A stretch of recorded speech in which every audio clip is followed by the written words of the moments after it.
kasus dugaan rasisme. Aksi pengusiran dialami seorang biksu di mendemo pendirian masjid yang dinilai berbeda paham beda dengan mayoritas. Dengan alasan yang tidak jelas, pembangunan Masjid Taqwa Muhammadiyah di Sangso, Kecamatan Samalanga, Kabupaten Biren, dilarang berdiri oleh oknum. Presiden Joko Widodo tidak akan memberi ruang bagi pelaku intoleransi di Indonesia. Dalam perjalanan sejarah bangsa Indonesia pasca kemerdekaan, banyak kejadian yang telah dilalui bangsa ini. Dari masalah ekonomi, politik, sosial budaya, dan pertahanan keamanan mewarnai dinamika perjalanan bangsa kita. Berbagai masalah klasik tidak pernah ada habis-habisnya. Bahkan dalam 10 tahun terakhir, masalah intoleransi muncul ke permukaan yang sangat membuat geger publik. Pemerintah tentunya berusaha semaksimal mungkin menangani dan menanggulangi masalah ini.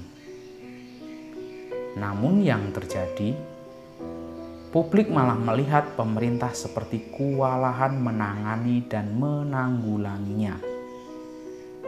Banyak kritik pedas terhadap siapapun yang sedang duduk di kursi panas pemerintahan. Jelas, hal ini membuat isu intoleransi menjadi bom waktu yang bisa setiap saat meletus dan membakar situasi. Pertanyaan yang muncul dalam benak publik, apakah kita mampu bertahan dan tetap menjadi satu sebagai negara kesatuan?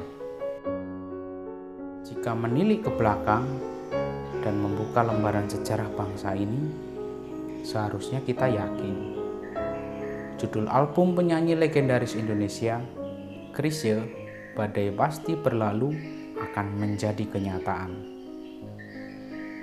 Mari kita menengok ke belakang dan membuang ego kita untuk belajar dari proses penetapan Pancasila. Panitia kecil yang dikenal dengan sebutan Panitia 9 merumuskan Piagam Jakarta pada 22 Juni 1945 sebagai rancangan pembukaan hukum dasar.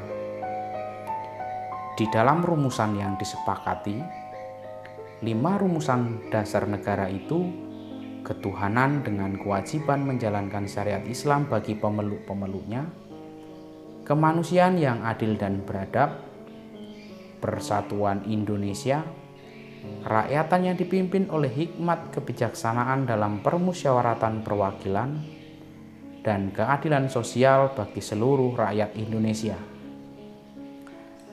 Piagam tersebut dilaporkan oleh Panitia 9 pada sidang BPUPKI kedua tanggal 10 sampai 17 Juli 1945. Dalam sidang tersebut, Piagam Jakarta diterima sebagai rancangan pembukaan hukum dasar.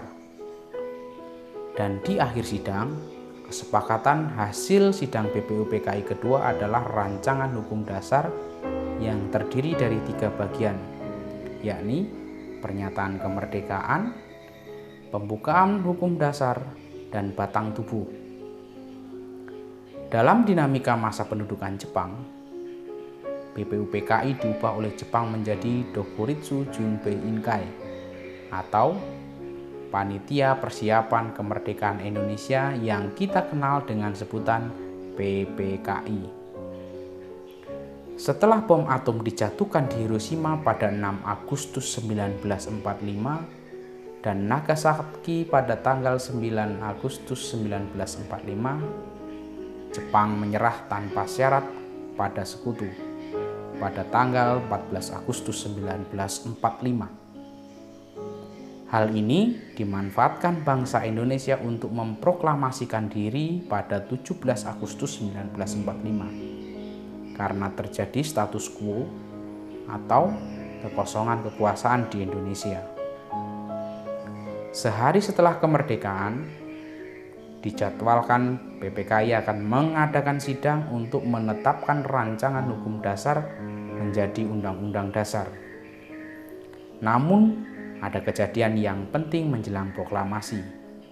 Karena ada pesan dari tokoh Indonesia Timur lewat A.A. Maramis terhadap bagian kalimat ketuhanan dengan kewajiban menjalankan syariat Islam bagi pemeluk-pemeluknya. Pesan tersebut diterima oleh Bung Hatta. Karena pesan inilah, Bung Hatta, Kiai Haji Wahid Hasyim, ayah almarhum Presiden Gus Dur, Mr. Kasman Singodemejo, dan Mr. Teguh Muhammad Hasan melakukan rapat pendahulu sebelum sidang PPKI pada 18 Agustus 1945 dan menyepakati serta mengakomodir keberatan dari tokoh-tokoh Indonesia Timur dengan mengubah kalimat tersebut menjadi lebih universal dan mampu mengakomodir semua orang yang tinggal di Indonesia dari berbagai latar belakang dengan kalimat ketuhanan yang Maha Esa.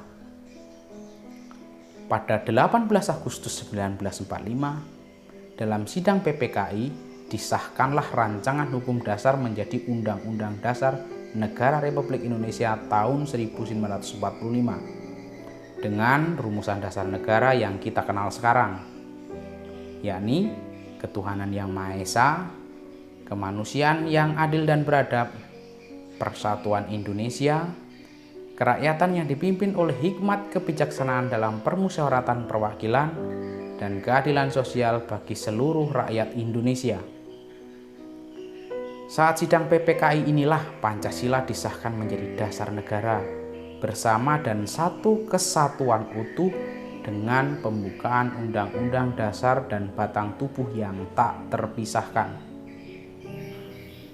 Perubahan yang terjadi di detik-detik akhir penetapan Pancasila sebagai dasar negara inilah yang seharusnya kita contoh sebagai orang Indonesia dan sebagai bangsa untuk membuat badai intoleransi berlalu.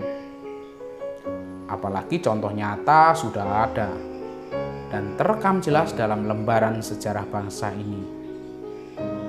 Dengan keragaman yang ada dalam bangsa ini, kita harus, bukan seharusnya, harus mampu menerima perbedaan yang ada dalam bangsa ini. Saling menghormati perbedaan dengan bersikap toleran harus menjadi karakter yang mendarah daging dalam diri kita. Apalagi sebagai keluarga kongregasi SFD yang di dalam kefraternitasannya bersikap toleran adalah nilai yang harus dihidupi demi kemuliaan namanya.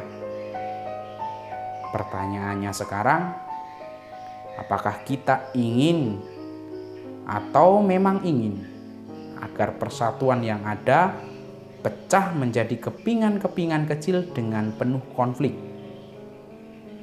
Atau apakah kita mau menghidupi nilai tersebut agar badai pasti berlalu?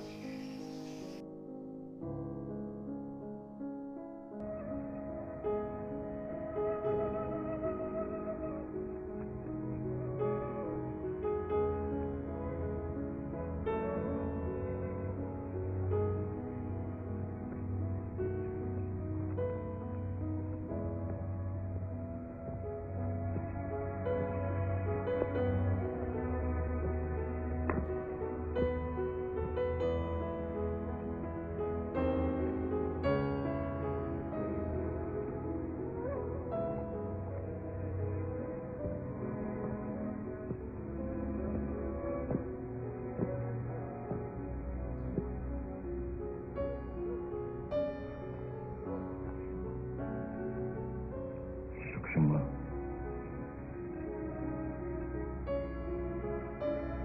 Asal kau berjanji, kau akan berdoa kepada semua dewamu sebelum kita mulai bertempur. Saya pikir kamu cuma percaya satu Tuhan. Aku ini percaya, setiap orang punya kebebasan mencari jalan masing-masing menuju Tuhan.